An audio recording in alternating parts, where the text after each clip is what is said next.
vida ontem nessa casa, pelo Espírito Pai Joaquim.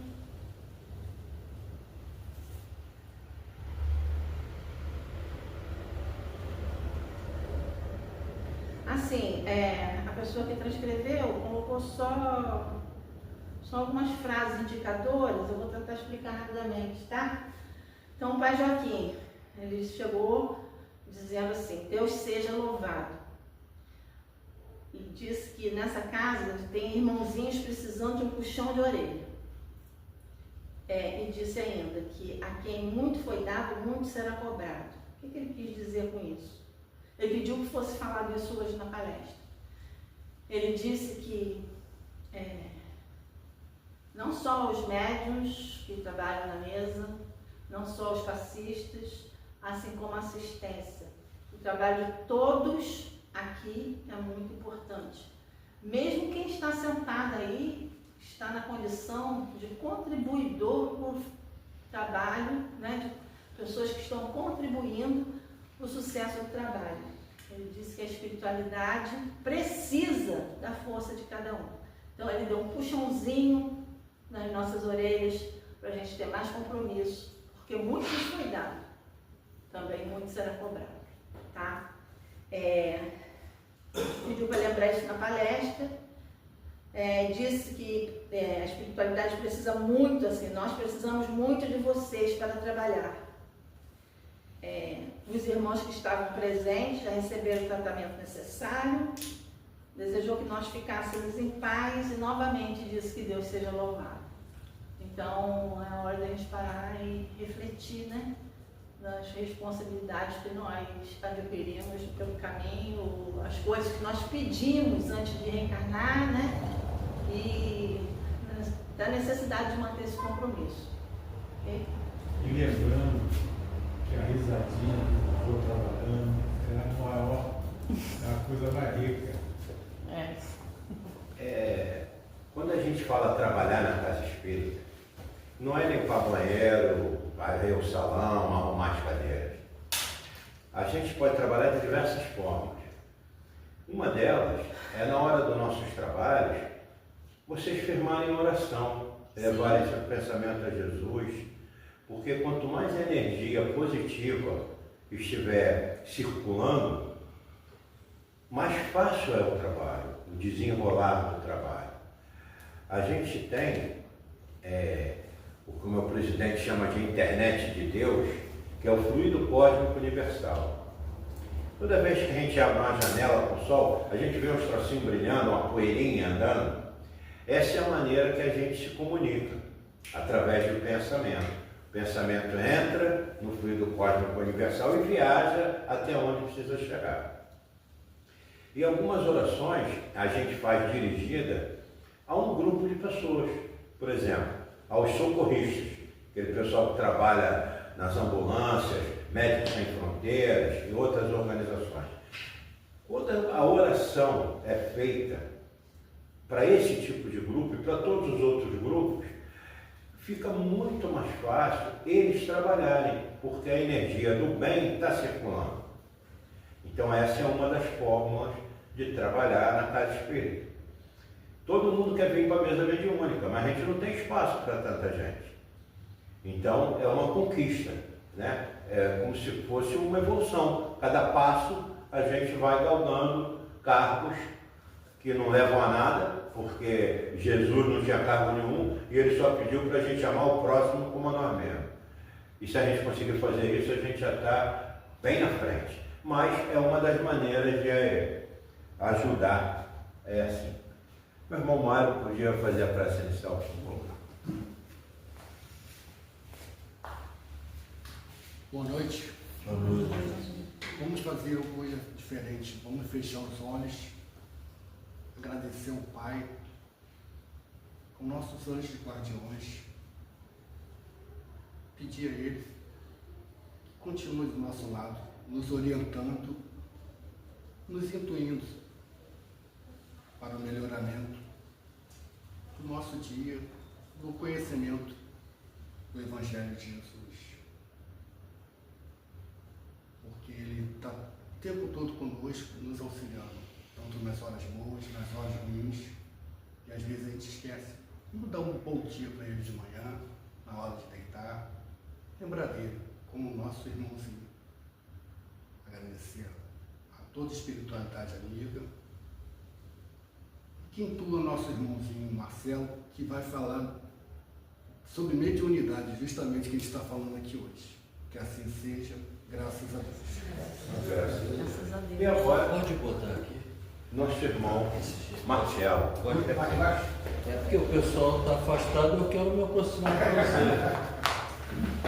O pessoal também vai quebrar protocolo hoje. Todo mundo quebrou protocolo. Eu não vou falar de mediunidade. Não? Eu vou apresentar para vocês uma outra palestra que eu fiz na Casa Espírita, que é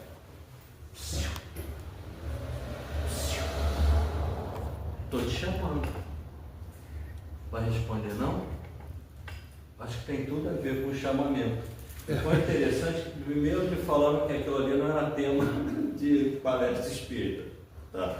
O outro eu peguei, eu botei no WhatsApp, né? Aí o coordenador do estudo me ligou. Ô Marcelo, quer falar comigo? Eu falei, não, o tema da minha palestra é psiu, quero falar com você. Olha gente, eu atingi o objetivo. Então eu vou quebrar, se o presidente permitir, vou falar sobre o chamamento. Esse chamamento tão importante que a gente faz, né? Não só aos encarnados, mas aos desencarnados também. E aí foi bacana que eu peguei essa malinha, que é exatamente onde está a palestra. Tá? E eu acho que nós vamos sair daqui satisfeitos. 8h15. É interessante, né? O Evangelho, ele conta toda uma história com H maiúsculo, que é a história de Jesus Cristo. Mas eu acho que aqui tem muito pouca coisa do que realmente aconteceu. Muito pouco. Numa vida de peregrinação por caminhos que as pessoas estavam sofrendo, com fome, doentes, né? Eu acho que esse Novo Testamento aqui, ele pode se abrir muito num leque muito maior e realmente foram pinçados os 4 evangelhos dos 4 evangelistas, né? Mas então vamos lá, vamos começar a raciocinar nesse tema. Nós queremos mostrar que Jesus nos chama a todo momento. E se vocês permitirem, eu vou começar com Mateus. Vocês vão ver que a gente não precisa ir longe para estudar. Mateus, capítulo 5, item 13. Missão dos discípulos. Quem é discípulo aqui, levanta a mão.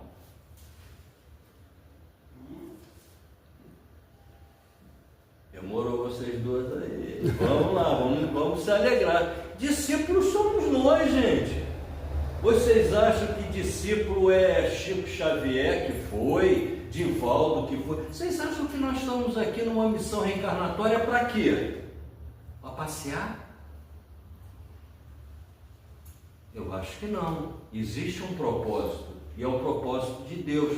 Pergunta 13 do Livro dos Espíritos, inteligência supremo, amor supremo, né? E aí Mateus vai colocar assim para a gente, nós, discípulos: vós sois o sal da terra.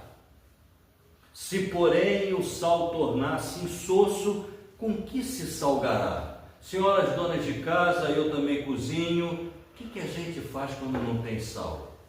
Nada. A gente não consegue temperar a comida, né? E aí ele vai colocar: para mais nada presta, senão para lançado fora, ser pisado pelos homens. E aí ele vai dizer uma palavra que é emocionante: vós sois a luz do mundo. A luz serve para quê? Para iluminar. Quantas vezes no Evangelho Jesus fala sobre a luz, uma luz intensa, né? Poderíamos analisar que uma das propostas seria a verdade que ele traz para a gente, iluminando a escuridão da mentira, do orgulho, da vaidade. Vocês já repararam em casa que quando está escuro eu tenho que acender a luz para quê? para procurar as coisas, para eu me achar. Então a luz ilumina. E ele fala para a gente, nós discípulos somos o quê? A luz do mundo. Só que aí tem que tomar cuidado, que Mateus vai continuar dizendo, não se pode ocultar uma cidade situada sobre um monte. Se a cidade estiver lá em cima do monte, tem como a gente não ver aquela cidade?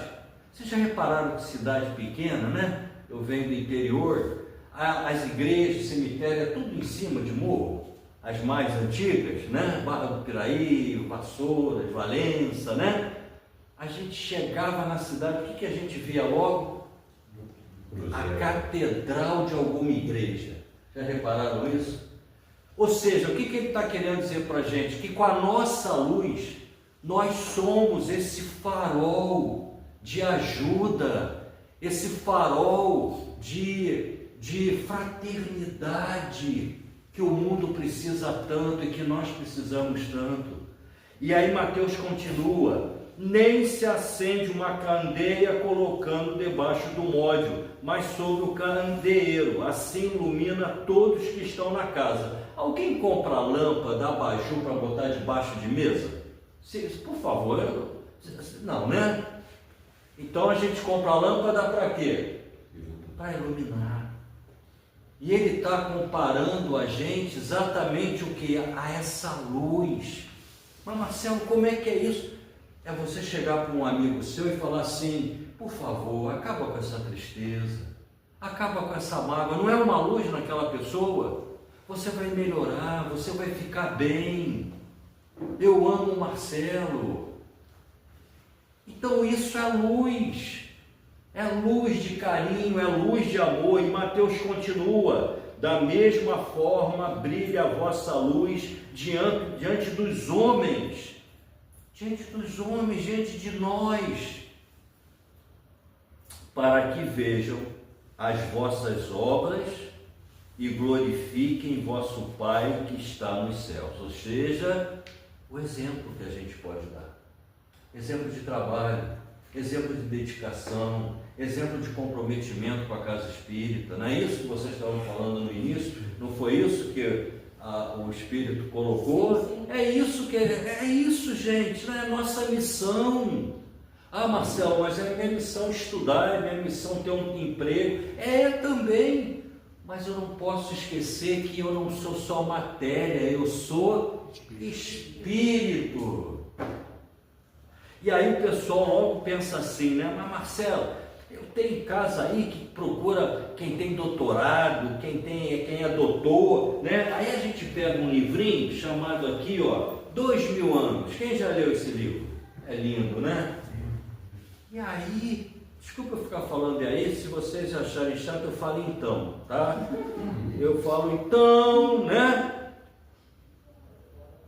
Jesus no encontro com o senador Públio Lentulus, quando a filhinha está doente, e a Lívia, a esposa dele, fala, procura esse Nazareno que está curando todo mundo. Você vê o que o amor faz. O amor remove montanhas, né? E aí, Jesus vai fazer o primeiro convite a Públio Lentulus, porque depois ele fez mais convites, né? Até chegar a Paulo de Tarso, Saulo, né? Que se tornou Paulo, não é isso? Mas ele fala assim, gente, sim, não venho buscar o homem de Estado, o poder que ele tinha, o poder de Roma que ele tinha, né? Ele fala, e orgulhoso, eu sou muito orgulhoso. Ele não vem procurar isso. Ele vem procurar o quê? A ovelha perdida. Porque ele coloca, né? Que esse orgulho, esse homem superficial que hoje eu sou, só com os séculos de sofrimento podem caminhar ao regaço do meu Pai. Não é assim que a gente aprende? Eumâncio Dufour, Joana de Anjos vai dizer o que para a gente? Que a vida é reeducar. Nós estamos aqui para nos reeducarmos, não é para castigar, não. Jesus não usa chicote, sandália havaiana do meu tempo, até porque minha mãe era uma mira excelente, ela era um Excel 7, ela. Gente, a doutrina espírita, Jesus usa 3 palavrinhas. Primeira, tempo. É que Emmanuel está falando. Tempo. Tempo, perguntou por tempo, quanto tempo, o tempo tem. Mas o tempo precisa de reencarnações. Olha os ciclos, morrer e viver é necessário, né? E ainda mais. Mas dentro do tempo e da reencarnação tem uma outra palavrinha, minha querida amiga, que se chama escolha. É o livre-arbítrio. É assim que Deus trabalha na sua infinita bondade e misericórdia para com todos nós. Tempo. Tempo. Depois vem, quem se lembra, já esqueceram. Tempo. Sim. Mas a reencarnação, né? E escolha do livre-arbítrio. Então é isso que ele está procurando. Se alguém está achando que Jesus está procurando, né? Pessoas assim, super... Não, ele está procurando uma coisa, quem tem amor no coração. Ah, mas eu ainda não tenho amor. Tá, você tem intenção de amar? Melhorou? Intenção? Eu posso não estar fazendo, mas eu tenho intenção, não tenho? Você lembra quando a gente faz alguma coisa e fala, eu não tive essa intenção? Porque na verdade a intenção era amar. Vamos embora, vamos pular. E aí, a minha cola está pedindo para eu ir em Mateus 19, 21. Vamos aqui, ó, Mateus 19, 21, que a gente vai conversando. 19, 21, está aqui. O homem rico. Quem se lembra do homem rico, dessa passagem? Quem não é um homem rico aqui? Eu. Você almoçou hoje? Você tem casa para dormir? Graças a Deus. Tem uma cama para deitar? Ele é maravilhoso. E como você não é rico? Claro que nós somos. É isso. Qual o significado dentro do Evangelho da palavra riqueza? É isso que eu tenho que analisar. Seria sabedoria? Também, tudo que te traz riqueza espiritual. Aí o homem rico, tanto que Marcos e Lucas também passaram essa passagem, não só Mateus, vai dizer assim, eis que alguém aproximando dele lhe disse, imagina Jesus entrando aqui, se aproximando de mim, o que eu vou dizer para ele? Primeiro que ele que vai perguntar, né? O que queres que eu faça? Não é assim que era o jogo, assim? O que queres que eu faça? Eis que alguém aproximando-se dele lhe disse, mestre, que farei de bom, ou seja, de santo, de sagrado, para que tenha vida eterna? Você vê que naquele tempo, como a gente já tinha o medo do porvir, da última respiração, do fechar dos olhos, né? Ele, porém, lhe disse, o que me perguntas acerca do bom? Olha como Deus, como Jesus e Deus realmente, meu Pai e eu somos. Olha como é importante que Jesus responde, o que me perguntas acerca do bom? Um só é bom, meu Pai. E aí ele continua, se queres entrar na vida eterna, observa os mandamentos. Jesus naquele tempo não mandava fazer, a palavra aqui é observar. O que é observar? É você vendo a pessoa trazendo um copo d'água, ele vai oferecer para alguém que ele não vai beber 2 copos d'água. É isso? Isso é observar. Então ele estava vendo o quê? Que a humanidade naquele tempo ainda estava distante do fazer, mas talvez do observar. E ele vai continuar, observa os mandamentos. Quais são os mandamentos? Amar a Deus sobre todas as coisas. Que tempo foi isso? Moisés.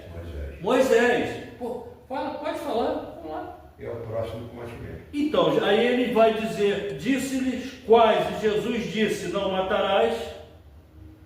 Mas será que é só matar alguém ou é não matar o sonho de alguém? Será que é matar alguém ou não matar a amizade que você tem por alguém? Será que eu não posso pegar essas palavras e fazer uma palestra com cada uma vírgula que tem aqui? Não adulterarás, está aqui. Mas não adulterarás o quê? Não vai falar mentira do outro? Né? Não vai adulterar um cheque, uma sociedade. Vocês estão vendo como as palavras nos levam a outros tipos de raciocínio. E aí ele continua: não roubarás. Não roubará o quê? A felicidade do outro? Ou será que é só roubar a galinha do vizinho? Será que o roubar aqui não pode ser a esperança que o outro tenha também? E eu roubei aquilo? Não prestarás falso testemunho. Para que falar mal do outro? Eu sou frágil igual ao outro. Que história é que... Gente do céu, que é isso? Vocês já pararam para pensar que eu sou tão frágil como vocês são? O que Paulo fala? Paulo fala: o homem não é perverso, o homem é frágil. Honrar pai e mãe, o respeito que você deve ter dentro da família universal, começando pela tua família terrena, porque ali nas reencarnações estão os maiores desafios.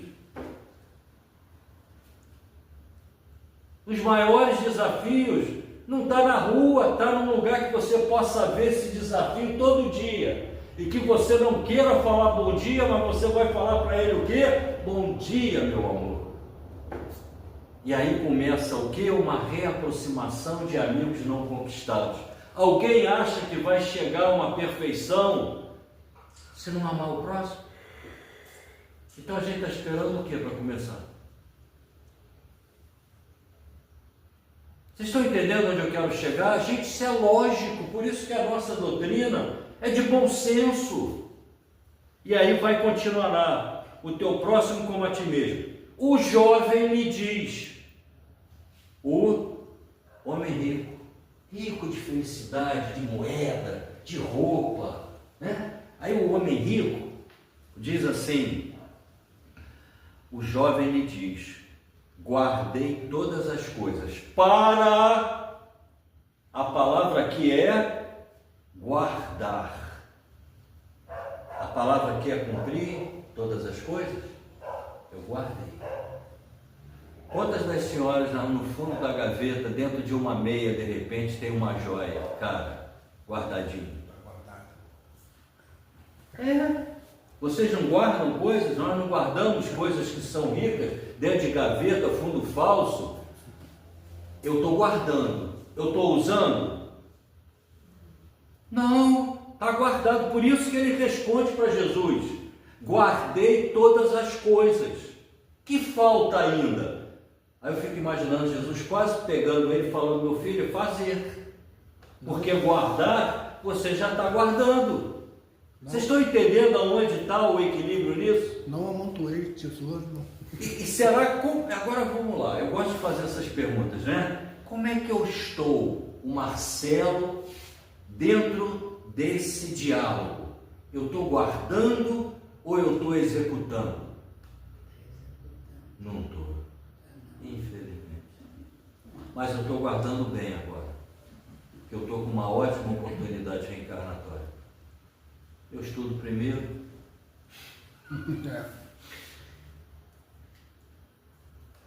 Aí Jesus disse, que Jesus entendeu a resposta, e disse: se queres ser perfeito, vai e vende teus bens, dá aos pobres e terá um tesouro nos céus. Vem e segue-me. Parou! Parou, peraí. Vai e vende os teus bens. Será que eu não poderia trocar isso aqui por apego?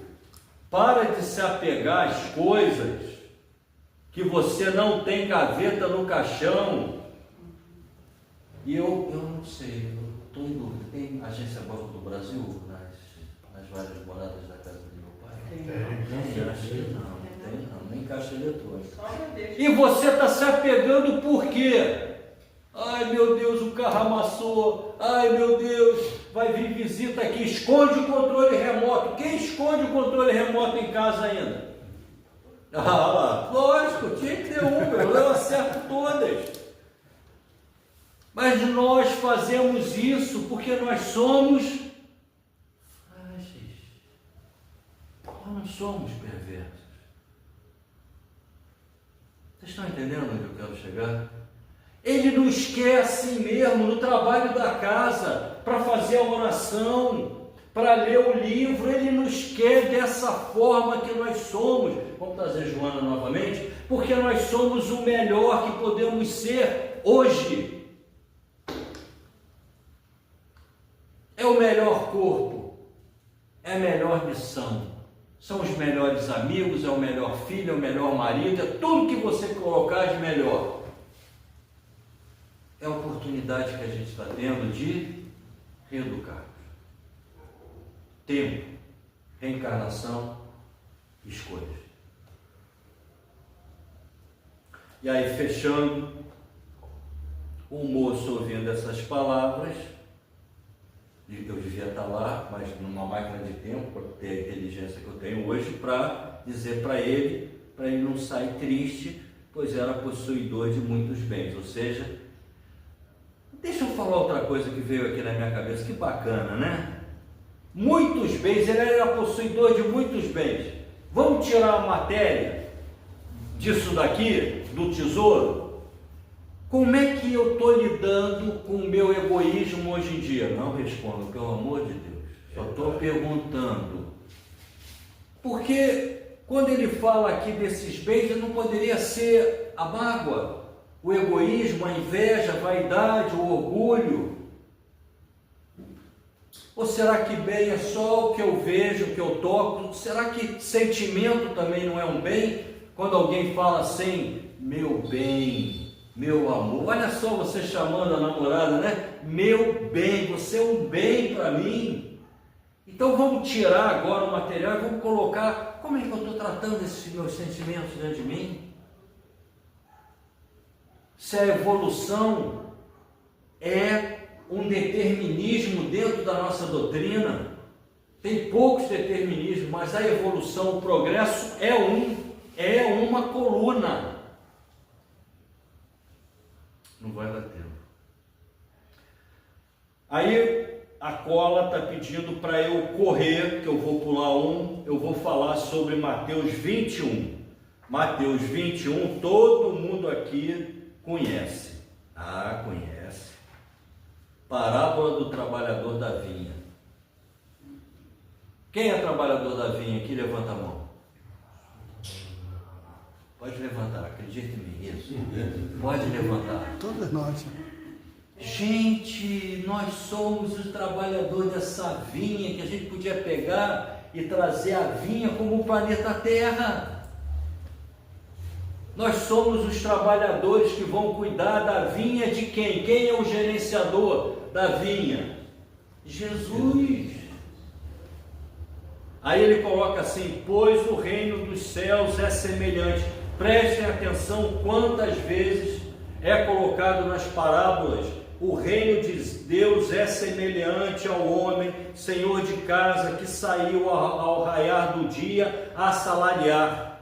Eu vou falar uma coisa aqui, por favor. Eu não bebi nada antes de vir para cá. Minha medicação está legal, está tudo certinho comigo. Mas será que saiu de casa ao raiar do dia a assalariar? Será que não seria a reencarnação? Eu estou vindo para uma nova reencarnação, pois o reino dos céus é semelhante ao homem, senhor da casa. Qual é a nossa casa verdadeira? É aqui ou é o mundo espiritual? Tendo em vista que eu sou espírito. E aí ele coloca, senhor da casa que saiu ao raiar do dia a assalariar, a te dar a oportunidade. Está vendo como você pega a palavra assalariar e muda o contexto dela, o significado? Se eu vejo missões reencarnatórias como missão de restituir, né, de reajustar, reeducar, é um salário para mim, é uma dádiva eu acordar todo dia, é uma dádiva. trabalhadores para a sua vinha, a vinha de Jesus, a Terra, planeta Terra, né? E aí ele vai continuar, depois de ajustar com os trabalhadores um denário, vamos analisar de outra forma, depois que eu analiso contigo a tua reencarnação, não é assim que a gente aprende? Como é que a gente aprende? Que nós vamos vir numa missão que é a maioria falado, olha, você tem que fazer isso, vai fazer, não, eu concordo, né? Eu caí nas linhas de falar sim para tudo, hoje eu estou vendo que eu não devia ter feito. Mas você está entendendo como que é? Está aqui, ó, ele ajustou com os trabalhadores um valor, um denário, por dia, e enviou para a sua vinha. E enviou para onde? Para cá. Para quê? Para quê? Trabalhar. Para trabalhar na vinha.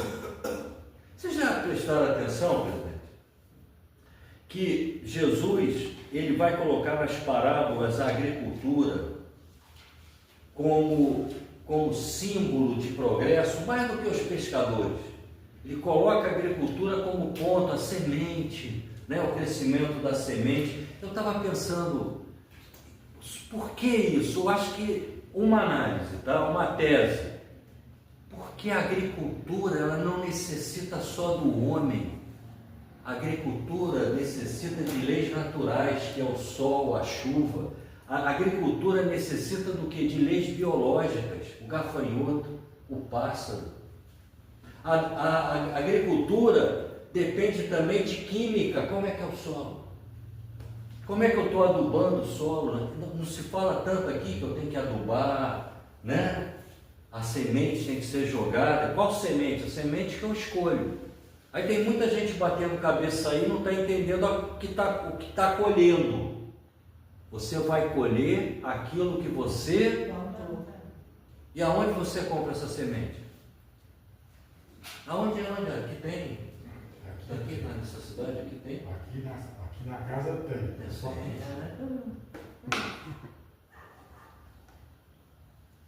uma historinha rápida. Alguém, sabe coisa assim de fake news, né? Falou assim, olha, lá na loja do fulano está se vendendo felicidade, paz. É mesmo? Vai lá e compra. A pessoa foi lá, quando entrou já ficou aterrorizado, anjos voando na sala, assim. Imagina você chegar num lugar e ver anjos. Tem até uma música, né? Anjos por todos os lados, né? E aí ele chegou no balcão e falou, olha, eu queria paz, quero comprar paz. Só quer comprar paz? Quero viver paz. Sim, senhor, vou buscar. E o anjinho entrou. Quando o anjinho volta, ele volta com um saquinho pequenininho. O que era aquilo ali? Semente de paz. Entendeu? O que eu estou plantando? Qual a intenção que eu estou tendo para comigo e para com o próximo? Amar a Deus sobre todas as coisas e o próximo. Gostei da camisa igual. Só para quebrar o preço.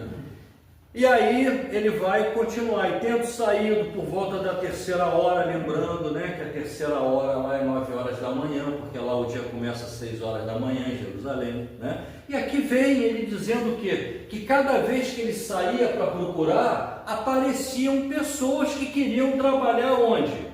Na vinha. Vocês acham por um acaso que a gente não implorou para reencarnar? Muito. A fila é grande, gente. Dizem que tem gente que já leva aquelas cadeirinhas, barraca para a fila do Rio de Janeiro, com 30 dias antes já fica na fila. Eu falo isso que para mim o mundo espiritual é muito parecido com isso aqui. Não tem nuvem que você vai, ó, a tua nuvem é 34, aí você vai, tem uma rede, coco caindo, anjo tocando, sei lá o que. Gente, pelo amor de Deus. E eu falo o seguinte, não coloca na lápide do meu enterro descanse para sempre, porque a única coisa que nós não teremos lá é descanso. Meu pai trabalha até hoje. É isso aí, meu pai trabalha até hoje. Vou pular porque o tempo, tá? Mas a gente vai continuar, Mateus, Marcelo, vamos.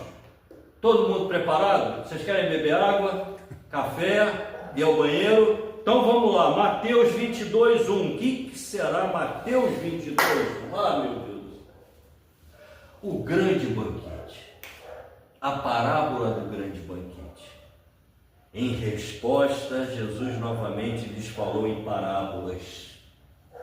Tinha que ligar alguma coisa material às nossas intelectualidades daquele momento, daquela época, né?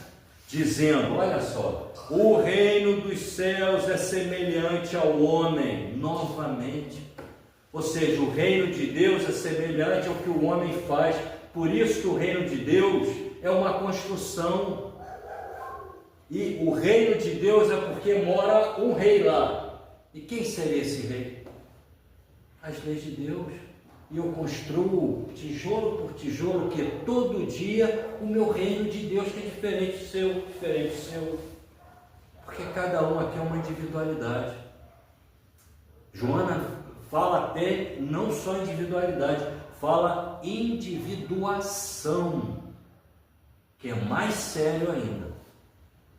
Aí, olha que bacana, né? O reino de Deus é semelhante a um homem que preparou as bodas do seu filho. Preparou para Jesus o que? Uma boda. Para quê? Enviou seus servos chamar os convidados. Quem são os convidados? Somos nós. Só que a gente esquece que nós não somos convidados, nós pedimos. Olha, é mãe e filha?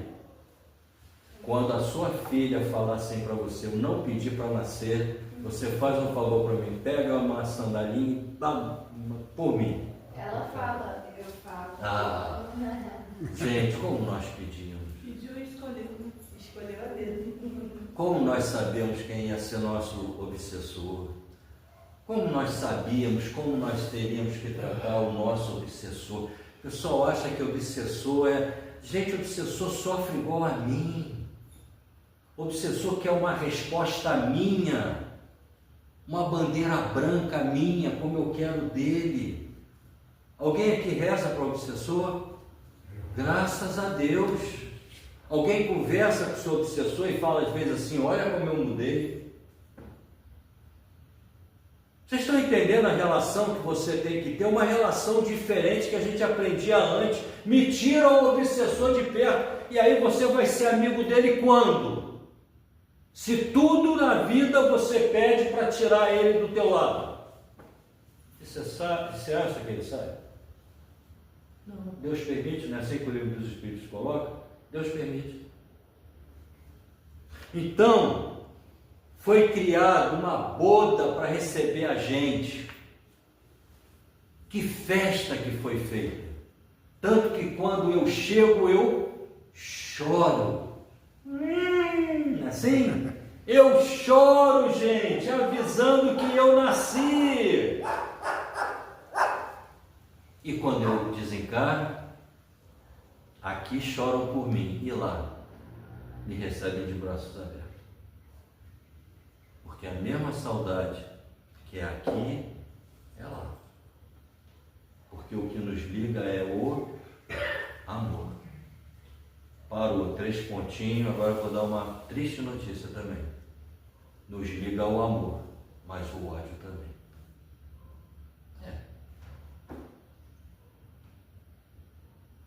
Eu faço uma pergunta para vocês. Estou me sentindo em casa já. Faço uma pergunta para vocês. Se eu desencarnar agora, como é que eu chego no mundo espiritual? Todo mundo sabe que é igualzinho, né? E aí, tudo bem? Mas como que está o meu sentimento ao chegar no mundo espiritual? Vocês já pararam para pensar nisso? Não vai mudar nada. Eu vou chegar exatamente como a minha consciência está registrando agora. E aí eu pergunto, você já parou para pensar como você vai chegar no mundo espiritual? Com raiva de quem? Com ódio de quem? Amando quem? Querendo o quê? Procurando uma agência ou procurando um McDonald's? Você precisa de um hambúrguer? Rapaz, é isso. Como é que eu estou preparado para a passagem, para o desencarne? Ninguém pensa, né? Porque, sabe por quê? Porque pensa, acho que igual a mim, a gente pensa que não vai morrer, porque falar de morte, meu Deus do céu. Eu estou tirando aqui um nó do pulmão esquerdo, já estou fazendo como é que fala? Risco cirúrgico. Vou ter que tirar o nódulo no pulmão.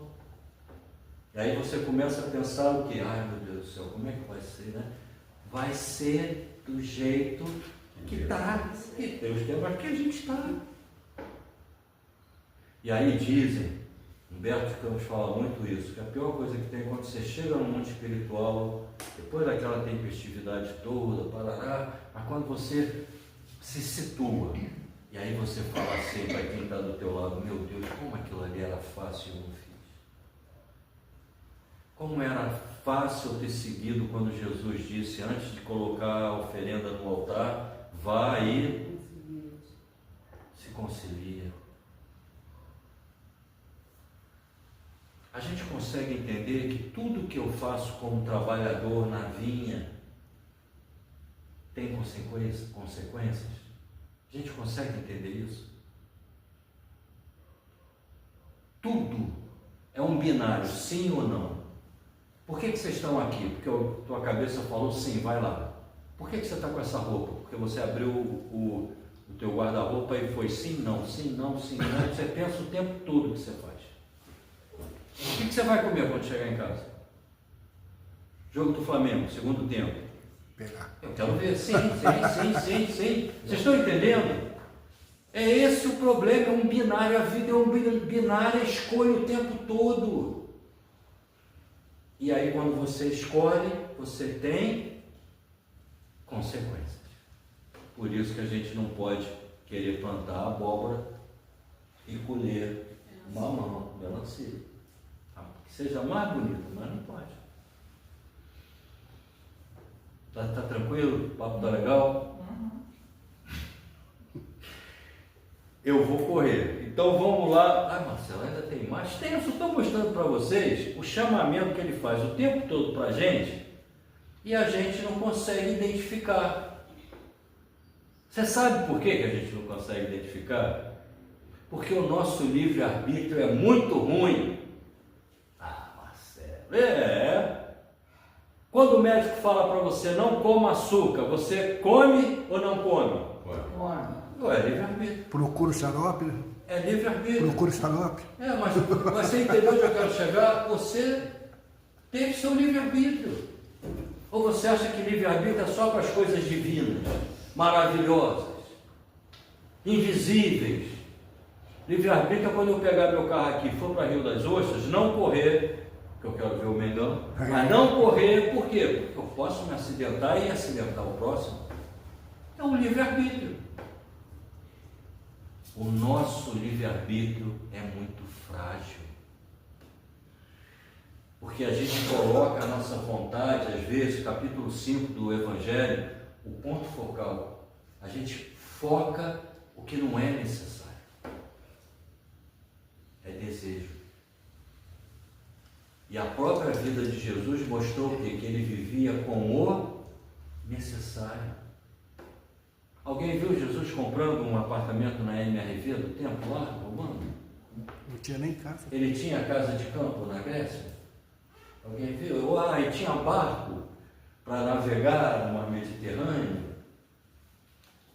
Não.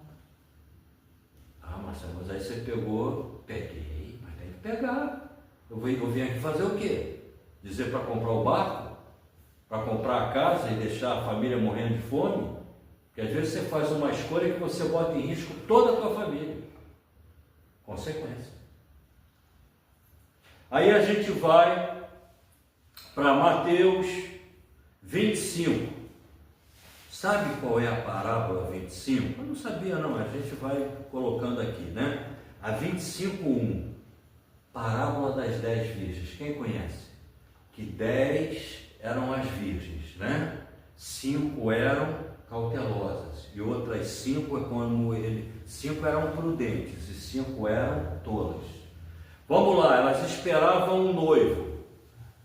Quem é o noivo? Jesus. O casamento. O casamento na na relação dos judeus, era o mais sagrado que tinha, porque você casava, você criava um elo de corpo e alma com aquela pessoa. Então as 10 virgens esperavam Jesus, então o reino de Deus será semelhante. Agora ele mudou os homens, ele botou as 10 virgens que, tomando suas próprias lâmpadas, então essas virgens, que eram 10, 5 tolas e 5 prudentes, que esperavam o noivo, tinham lâmpadas. Para que serve lâmpada? Iluminar. Mas a lâmpada, ela ilumina graças ao quê? Ao óleo. E o óleo está dentro da lâmpada. Podemos assimilar como se fosse a consciência? Estão entendendo? Está vendo que bacana, né? Quando a gente... Isso é tese minha, tá, gente? Pelo amor de Deus. Saíram de encontro ao noivo. 5 delas eram tolas, 5 prudentes. Pois as tolas, ao tomarem suas lâmpadas, não levaram consigo óleo. Aí eu pergunto, quantos de nós aqui somos imprudentes? Eu acabei de falar, como é que você está se desencarnar amanhã? De noite vai ser tudo bem, garanto para vocês, tá? Agora, a partir de 6 horas da manhã, só Deus sabe. Como é que está o óleo de todos nós aqui? Nós temos óleo ou nós não temos óleo? Somos prudentes ou somos tolas? Pois as tolas, ao tomarem suas lâmpadas, não levaram consigo óleo. As prudentes, porém levaram óleo de oliva nas vasilhas com suas próprias lâmpadas. E tardando, né? Outras religiões amigas não falam que ele está vindo? Então, e tardando o noivo, todas cochilam. Emmanuel fala muito que Emmanuel fala muito em adormecer, estamos adormecidos, não é isso que Emmanuel fala? E Jesus está demorando, o que aconteceu? Elas cochilaram e adormeceram. Mas à meia-noite é bacana, para mim a tese é meia-noite, na hora da escuridão. Sabe naquela hora que você fala, meu Deus, me socorre, Jesus. Houve um clamor, eis o noivo.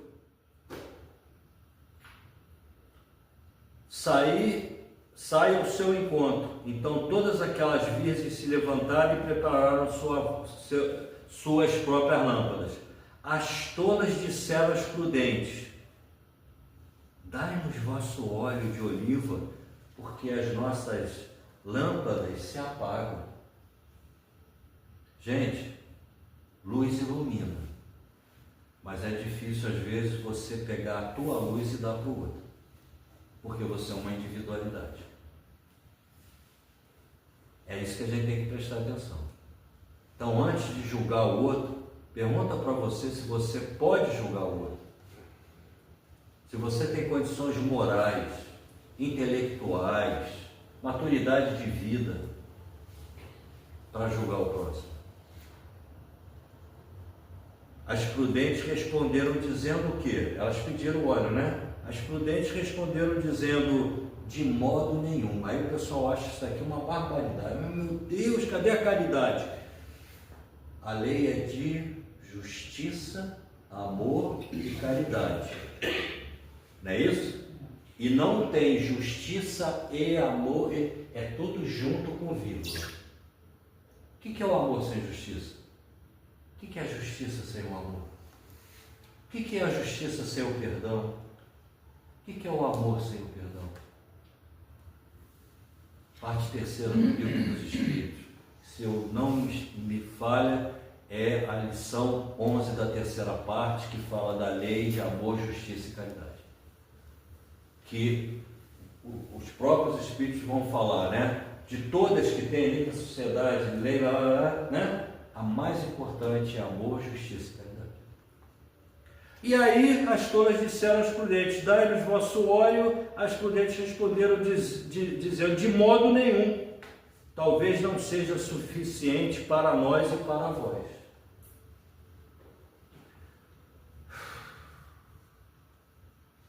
Às vezes você está conversando com alguém, não é difícil você botar na cabeça daquela pessoa o que você está pensando?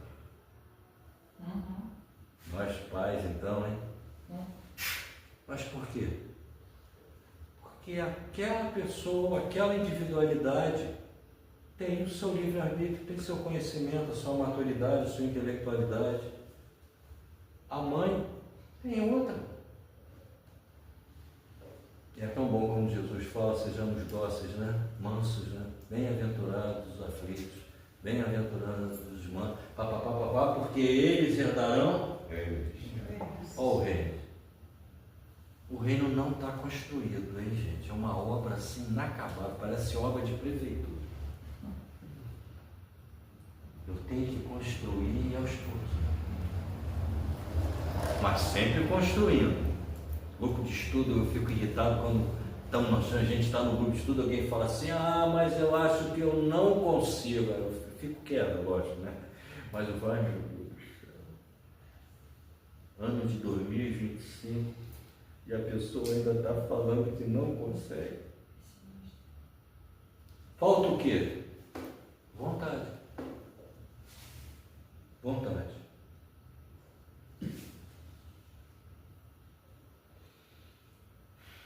Muito bem. E agora está mandando eu ir para João. João 10:1, que vai falar sobre o bom pastor. E quem é o pastor? Jesus. Quem é o pastor da casa de vocês?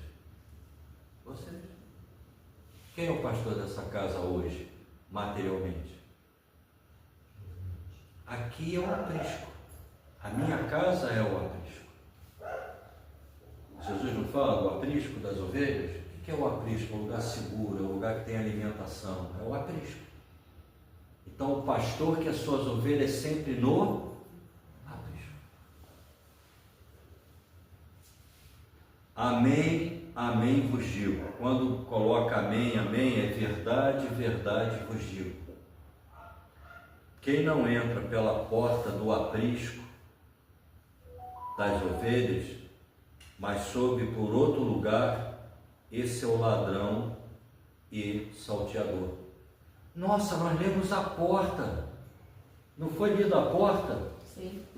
A porta. A porta não é qualquer uma. Tem a porta do aprisco. A porta são escolhas que eu... Você lembra aquele programa do Silvio Santos que tinham 3 portas? Porta da Esperança. A porta da Esperança, não, a porta da Esperança era uma outra, mas tinha uma brincadeira que eu acho que era o Sérgio Malandro, que tinha 3 portas, aí uma saía um maluco. Dos desesperados. Isso, tá? Qual porta que eu estou abrindo? Olha só, eu sempre falo, né? Espiritismo, a pessoa às vezes quer desenvolver espiritismo só na casa espírita. Espiritismo você desenvolve no trabalho, na praia, fazendo o teu exercício, ou seja, elevando o teu pensamento. Prefácio do livro Caminho, Verdade e Vida, Emmanuel vai dizer lá, todas as oficinas do planeta são para serem usadas, todas as oficinas, todo o trabalho. Aquele, porém, que entra pela porta é o pastor das ovelhas. Então, existe um chamamento. Existe um chamamento que a gente tem que acreditar. Jesus, que esse é o pastor das ovelhas. Ele não é ladrão nem salteador. A este o porteiro abre, e as ovelhas ouvem sua voz. Ele chama pelo nome as ovelhas que são suas e as conduz para fora. Existe um chamamento na nossa consciência. Para encerrar, eu ia ler, eu gosto de estudar o Velho Testamento, porque aqui fala que nada será quebrado da lei, né? Então está tudo aqui. E aí eu trago, né, Samuel. Eu vou rapidinho, tá, presidente? É interessante, olha, há 1020 anos atrás, antes do Cristo, vocês acreditam nisso? Nenhuma lei será quebrada. Jesus mandava os seus embaixadores, os seus profetas, já falando o que? Um caminho novo que viria, né? Aí ele vai dizer assim, Samuel, está no livro de Samuel, o jovem Samuel servia ao Senhor sob os olhos de Eli, ele era um sacerdote, Dizem que foi o último juiz israelense que teve, tá? Mas era um sacerdote, um homem de sabedoria, né? Aí diz, a palavra do Senhor era rara naqueles dias e as visões não eram frequentes. Mediunidade pura, reunião mediúnica. Aqui ele está dizendo que a voz era Deus, não, eram os espíritos. E as visões, a materialização, né? Mas continua. Ora, aconteceu certo dia, vê se não acontece isso nas nossas vidas, que Eli estava deitado, tá? E seus olhos tinham enfraquecido, e ele mal podia ver. E a lâmpada de Deus ainda não se apagara. Intuição, sugestão que Deus nos dá. Às vezes a gente fala assim, ué, eureka, que ideia boa. E a gente nem agradece, né? Quem deu essa ideia pra gente. Eu agradeço sempre o Constantino, que é meu anjo de guarda. Quem botou o nome aqui em anjo de guarda? Eu botei. Graças a Deus. De vocês não tem nome, né? Que coisa feia. Mas aqui, você quando tinha boneca, você botava nome na boneca? Ó, está ouvindo agora. Nós homens, a gente quando tinha bonequinho, carrinho, forte a parte, a gente também não colocava. Por que o anjo de guarda não tem nome? Coitado. Não faz mal errar o nome do anjo de guarda, não. O que vai acontecer quando ele desencarnar, ele vai falar, ó, Marcelo, você me chamou de Constantino a vida toda. Eu não sou Constantino, eu sou José. É a única coisa que vai acontecer. O que eu quero dizer para vocês? Que eu tenho que individualizar aquele que eu fico, meu anjo de guarda, graças a Deus, ele tem nome, ele é um espírito, igual a gente, nós somos espíritos aqui encarnados. Aí vai dizer assim, e a lâmpada de Deus ainda não se apagava. Olha só, Samuel repousava no templo do Senhor, onde se encontrava a arca de Deus, os livros daquela época, né? A sabedoria, né? O Senhor chamou Samuel, o qual respondeu, eis-me aqui. Samuel correu para o justo de Eli e disse, eis-me aqui, chamaste-me? Não te chamei, meu filho, torna a deitar. E ele foi e deitou-se. Quantas vezes aconteceu na vida de vocês a gente chegar e falar assim, alguém está me chamando, vai no lugar e não tem, não, ninguém te chamou aqui não. Não é isso, mas é basicamente essa intuição que eu às vezes tenho, tipo assim, 6 horas da tarde, eu sei que aqui a reunião começa às 8 da noite na quinta-feira, e alguém me chama para ir para ajudar.